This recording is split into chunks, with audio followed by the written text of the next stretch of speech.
নমস্কার বন্ধুরা, আমি মিঠুস ফুড স্টেটে সবাইকে স্বাগত। আজকে আমি এক নতুন রেসিপি নিয়ে তোমাদের সামনে চলে এসেছি। আজকে আমার রেসিপি হলো মটন কষা। এখানে দেখো আমি মটন ভালো করে বেছে নিয়ে ধুয়ে রেখেছি। এখানে কিছুটা চর্বি আছে। আমি এখানে মটন কষার জন্য কি কি নিয়েছি, গোটা গোটা করে আলু কেটে নিয়েছি, কসুরি মেথি, গোটা তেজপাতা, গোটা শুকনো লঙ্কা, গোটা জিরে, নুন, হলুদ, এখানে পেঁয়াজ কেটে রেখেছি। আর এখানে আছে আদা, রসুন, জিরে, মরিচ ও শুকনো লঙ্কার পেস্ট। এটা আমি জিরে মরিচ ভেজে পেস্ট করে রেখেছি। এখানে আছে গোটা গরম মশলার পেস্ট। এবার আমি ওভেনের ওপর একটা কড়া বসিয়ে দিয়েছি। কড়াটা পুরোপুরি গরম হয়ে গেছে।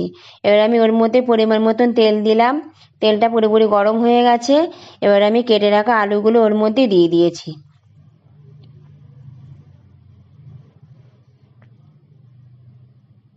আলুর মধ্যে আমি নুন ও হলুদ দিয়ে দিলাম।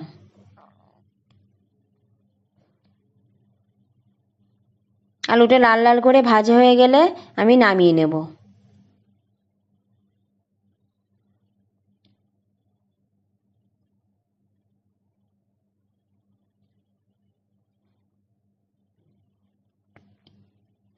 আলুটা ভাজা হয়ে গেছে, এবার আমি নামিয়ে নিচ্ছি।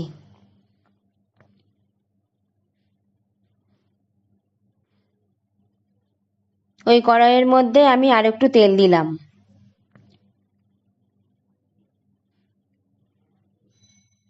তেলটা গরম হয়ে গেছে।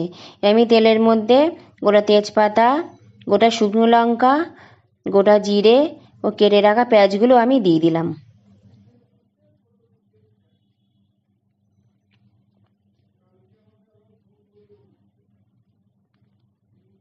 পেঁয়াজটা লাল লাল করে ভাজা হয়ে গেছে। এবার আমি মশলাটা ওর মধ্যে দিয়ে দিলাম।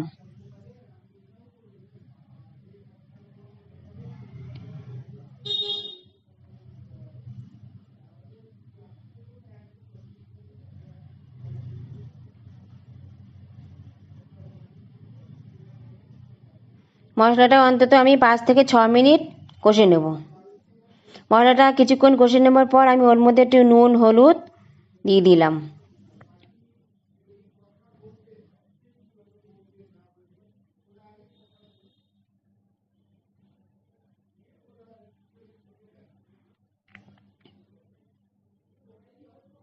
মশলাটা কষা হয়ে গেছে, এবার আমি মটনগুলো ওর মধ্যে দিয়ে দিলাম। মটনটা অন্তত আমি 15 থেকে 20 মিনিট কষে নেব।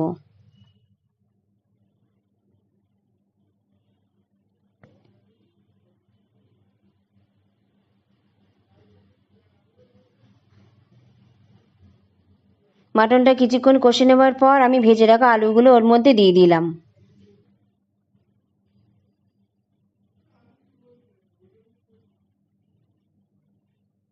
মাটনটা কষা হয়ে গেছে, এবার আমি ওভেনের একপাশে গরম জল বসিয়ে দিয়েছিলাম।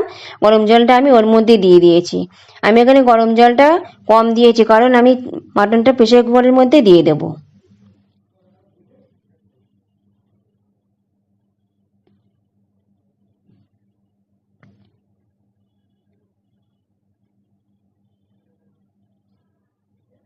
আমি আর মটনটা প্রেসার কুকারের মধ্যে দিয়ে দিয়েছি। আমি অন্তত 10 থেকে 12টা সিটি দেবো।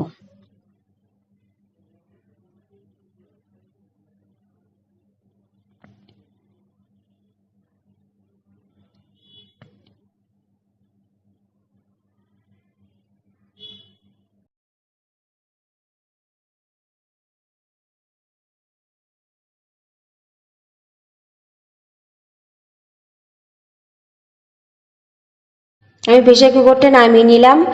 আমি প্রেসার কুকার থেকে মাটনটা এবার কড়াইয়ের মধ্যে দিয়ে আমি তার মধ্যে চর্বি, কসুরি মেথি, ভাজা মশলা দিয়ে আমি আরও 10 মিনিট ফুটিয়ে নেব।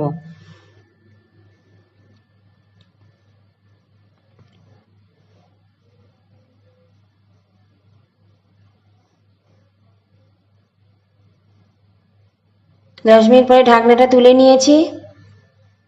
এবার আমি এতে গরম মশলা দিয়ে একটু নাড়াচাড়া করে অন্তত আমি আরও 10 মিনিট ঢেকে রাখবো।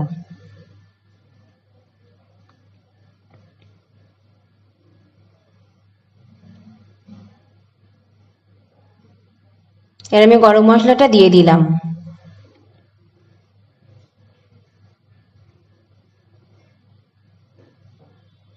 গরম মশলাটা দেওয়া হয়ে গেছে, এবার আমি ঢাকনা দিয়ে অন্তত 10 মিনিট ঢেকে রাখবো। 10 মিনিট পরে ঢাকনাটা তুলে নিয়েছি। এবার আমি মাটনটা একটু নাড়াচাড়া করে আমি নামিয়ে দেব।